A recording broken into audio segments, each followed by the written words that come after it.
বন্ধুরা, only stay with মৌসুমি চ্যানেলে অনেক অনেক স্বাগত, অনেক অনেক ভালোবাসা। একটা কলমি শাক গাছ রেখে সারা বছর আমরা কিভাবে কলমি শাক পাবো এবং বীজ থেকে আবার নতুন চারাও করতে পারবো, সেই গাছ থেকে কলমি শাক নতুনভাবে আমি লাগাতেও পারবো, সেই ভিডিওটাই আজকে শেয়ার করব। যদি অবশ্যই ভিডিও ভালো লাগে তাহলে একটা লাইক করে কমেন্ট করে জানাবে কেমন লাগলো। এই যে কলমি শাকের গাছটা দেখছো তোমরা, এটা আমার ছাদেই ছিল আগের বছরকার গাছ। সেগুলো আমি আগের বছর সামনের বছর পুরো দমে এক বছর আমি পুরোপুরি শাকটা পেয়েছি এই গাছ থেকে। তারপর আমি সেই গাছের গোড়াটা রেখে দিয়েছিলাম একটু সামান্য মাঝে মধ্যে জল দিয়ে। সেই থেকেই আমার কলমি শাকগুলো এখন বৃষ্টির জলও পেয়ে গেছে এবং এই সময়ে অর্থাৎ এপ্রিল মাস থেকে নতুন নতুন পাতা গজিয়ে এটা আবার শাক খাওয়ার উপযুক্ত হয়ে উঠেছে। তো কলমি শাক তো আমরা কম বেশি সবাই ভালোবাসি, এর মধ্যে প্রচুর পরিমাণে আয়রন থাকে, আমাদের খেতেও ভালো লাগে এবং খাওয়া শরীরের পক্ষে খুবই উপকারী। তো এই গাছটা তো আমার ছাদ বাগানে রয়ে গেছে, এর থেকে আমরা কলমি শাক পাচ্ছি। আবার এই গাছ থেকে আমি আগের বীজ, শীতকালে যখন কলমি শাকের ফুল ফুটতে থাকে সেই ফুলে বীজও হয়ে যায়, সেই বীজগুলো আমরা সংরক্ষণ করেও রেখে দিতে পারি। আমি সংরক্ষণ করে রেখেছি, তারপর সেই বীজ থেকে আমি নতুন করে নিচের বাগানে গাছও লাগিয়েছি, কলমি শাক লাগিয়েছি।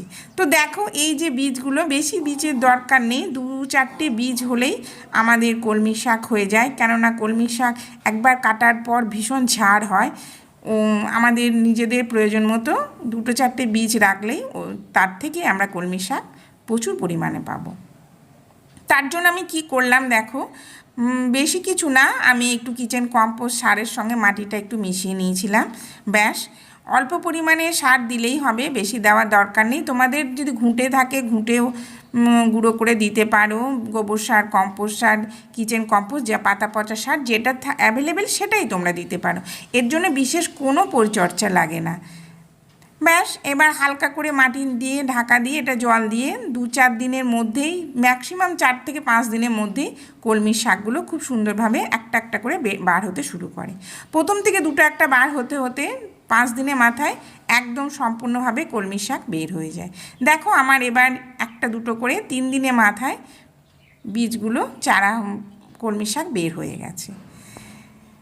তো দেখো 7 দিন পর আমার কলমি শাকগুলো কত বড় হয়ে গেছে। এর মধ্যে আমি কিছুই পরিচর্যা করিনি, শুধুমাত্র জলই দিয়েছি, কেননা কলমি শাক ভীষণ জল ভালোবাসে। এই জন্য কলমি শাককে এই গরমের দিনে সকাল বিকাল দুবেলায় আমরা জল দেব, আর যত বেশি জল দেব কলমি শাক তত তাড়াতাড়ি বেড়ে উঠবে। তো তোমরা অবশ্যই তোমাদের বাগানে কলমি শাক লাগাও, একটা কলমি শাকের গাছ থেকে সারা বছর তোমরা কলমি শাক পাবে। তারপর আমার এইগুলো দেখো এবার প্রায় 15 দিন হয়ে গেছে। এবার 15 দিনের মাথায় আমি কি করেছি, একটু ঘুঁটো ভেজানো জল, এর মধ্যে তরল সার দিয়েছি। কেননা এখন গরমের দিনে কি একটু তরল সার দিলে গাছ খুব ভালোভাবে তাড়াতাড়ি খাবার নিতেও পারবে এবং জলের যে ঘাটতি সেটাও পেয়ে যাবে।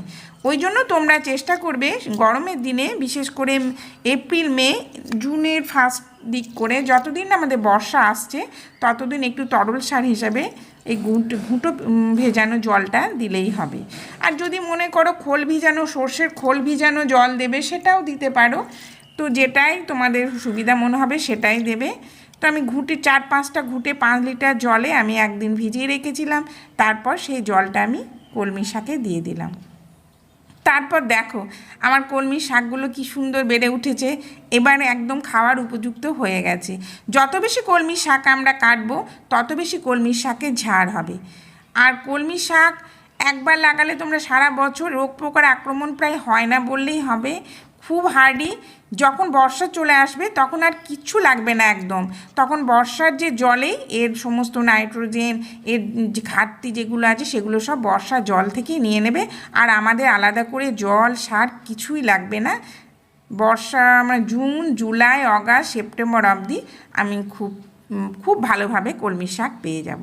তো আমার কলমি শাকগুলো দেখো 1 মাসের মধ্যে একদম খাওয়ার উপযুক্ত হয়ে গেছে। এখন একদম কাটার সময়, আমি এবার কেটেই ফেলবো।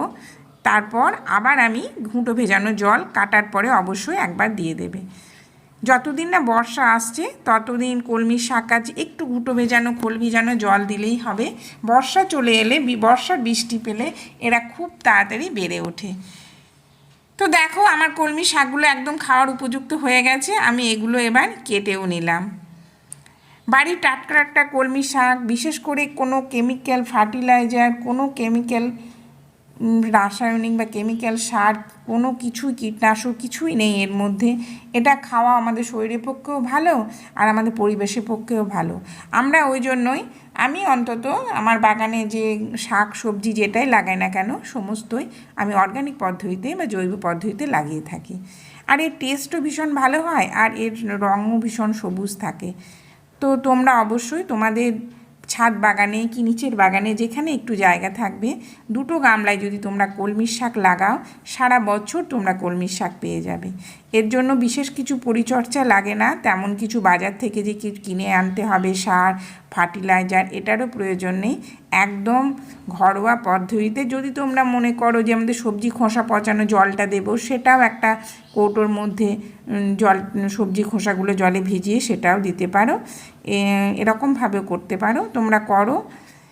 দেখো আমার কলমি শাকগুলো কত সুন্দর ফ্রেশ একদম কলমি শাক হয়ে গেছে, অনেকগুলোই হয়েছে। আমি এবার একবার কেটে নিলাম, এরপর থেকে দেখবো আমি 7 দিন অন্তর অন্তর এখান থেকে আমি কলমি শাক পেয়ে যাব। সপ্তাহে 1 দিন কলমি শাক আমি বাগান থেকে খুব ভালোভাবে পেয়ে যাব। তাছাড়া বেশি পেলেও আমি অন্য কাউকেও দিতেও পারবো। তো দেখো ভিডিও ভালো লাগলে অবশ্যই লাইক করবে, কমেন্ট করবে। আর নতুন বন্ধু যারা চ্যানেলে আসবে অবশ্যই চ্যানেলে সাবস্ক্রাইব করে চ্যানেলে পাশে থাকবে। আর পুরনো বন্ধুদের অনেক অনেক ভালোবাসা, অসংখ্য ধন্যবাদ। তোমরা সবাই এভাবেই আমার পাশে থাকো। আবার দেখা হবে একটা নতুন ভিডিওর সঙ্গে। টাটা।